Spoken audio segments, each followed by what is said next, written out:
Hey guys, I'm Dave.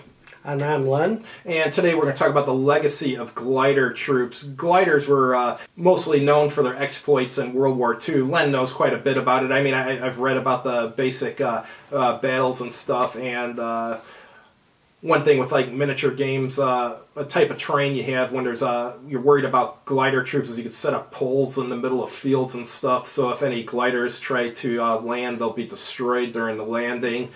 Yeah, they were basically used for a similar purpose as like helicopters in later wars. They didn't have any helicopters on the West Front to fly like U.S. and British troops in, so they used gliders quite a bit. And the Germans used gliders too, significantly. So, all right, you're up. Yeah, because the gliders changed airborne warfare. Because before the war, they thought of airborne troops essentially like saboteurs to land behind the lines and blow up a few bridges and stuff like that. And after that, they're on their own. With gliders, you could bring in like heavier equipment, like artillery and small vehicles and anti-tank guns. And also, the advantage they thought at first is that all you had to do is just assign regular infantry to the gliders. You know, okay, put your squad in that one, off you go. And actually had an advantage when they landed.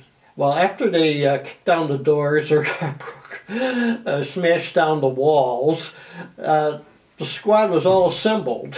Unlike the paratroopers who would need like an hour or two just to get together. And if you had good pilots and everything went right, the gliders would land where you wanted them to, whereas with regular airborne troops, you never knew what the weather and the winds would be and stuff. So there's always a possibility that you'd land way off target and stuff. Unless you were like a German paratrooper with that parachute they had where they drop from like 200 or 300 feet or something. Yeah, so I mean they would land where you wanted them, but British and American paratroopers jumped from a higher altitude, so they're more likely to get blown off course by the wind or whatever. Yeah, because I think the Allies jumped at 500 feet, which gave them time to deploy the reserve chutes if something was going wrong, even though probably the landing would have been kind of rough. In training, they jumped at 1,000 feet because they didn't want to lose too many people training. Gotcha. Yeah. Of course, in the American Army, there was a complaint about, the glider soldiers started demanding flight pay because, the gliders are kind of dangerous. And well, the Germans did some things. Where was that in one of those Nordic countries where they landed in some fortified area, and the glider troops got out and destroyed all these bunkers and stuff? Well, Belgium. Belgium. Oh, okay. Eben. One thing. Was that Eben a Mall or Eben something like that? That's the one, yeah.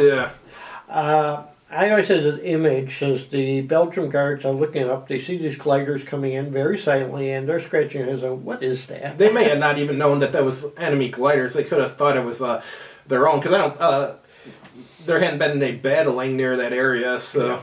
And in fact, I'm not sure they even noticed them before they landed. And also, one thing people don't know is that there's some guy was claiming that it was a fake battle because. And one of the things that this is true, the Germans had the blueprint for the fortress. And the reason why they had the blueprint is they helped to build it. That's something. So they knew where the weak points were and everything. I know in the Battle of Crete, they brought in a lot of guns and a lot of...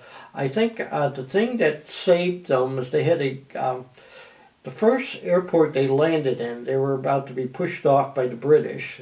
Then some glider troops landed, and they were able to reinforce the airfield enough that then German transports would just land and redeploy the troops. So cool. And I think the Allies used them in Sicily and then Normandy.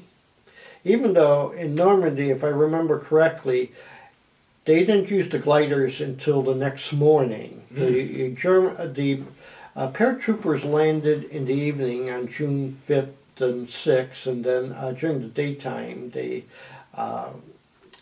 came in. And of course a lot of them were used at Arnhem. And there what was the last one? The Operation Varsity across the Rhine.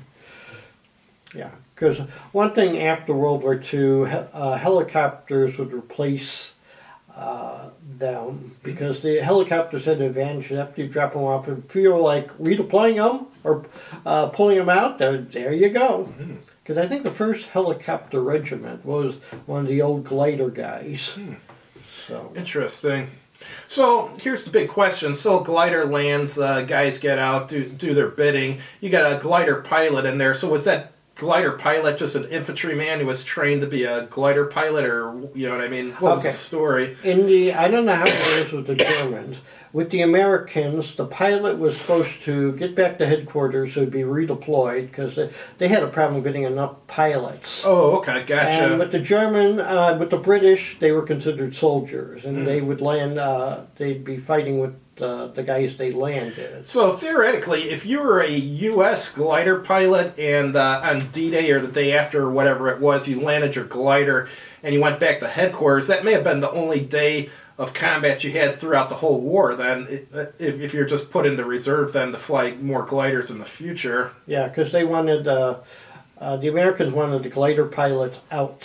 And for the next campaign. Oh, we forgot to mention the Burma campaign. This is an advantage of gliders had is they landed them behind the lines in Burma. Now they originally had 4 landings planned, but one of them had like a lot of logs, and they thought that the Japanese knew they were coming. Actually, found out later it was some logging operation, and they left the logs there in the field to dry. And they landed British troops and in the other 3 area. When the Americans started their attack about a few weeks later, they didn't have any. They had to march into Burma because my understanding is there weren't enough gliders left, and also the transports were. Being heavily used for supplies and other stuff. And one thing is in Burma, there was an actor who was a glider pilot, and Gary Coogan, and he was actually a famous actor. He was the first child actor to be famous. He played with Charlie Chaplin on a few silent films. Of course, people my generation know him as Uncle Fester and the Addams Family. And the story is, when the Japanese captured him, when they found out who he was, they stopped asking questions about the military. They were more interested in Hollywood gossip. So, Jackie Coogan, that's the guy. So, post-World War II, were there any glider activities to speak of, or did they use them in Korea at all? No, or? not in Korea. Actually, one of the advantages in Korea, Korea, they had actual helicopters in that war, at least a few. They didn't have enough for, like, air mobile tech. Right, well, they just had them for, like, evacuating casualties and stuff. But one thing they had in Korea was they had bigger transports that can carry more. So in one parachute drop, they were dropping, like, jeeps and artillery, and that played the role that gliders would have done. Cool. They figured out how to parachute jeeps and artillery pieces out.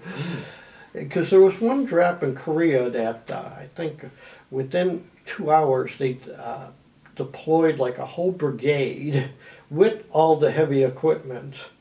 The only problem was the Koreans were actually, when it comes to retreating, the North Koreans were really good at that. So most of them were gone. So, okay. All right, that's pretty much all I got. You got anything? No, that's it. All right, see you guys next week.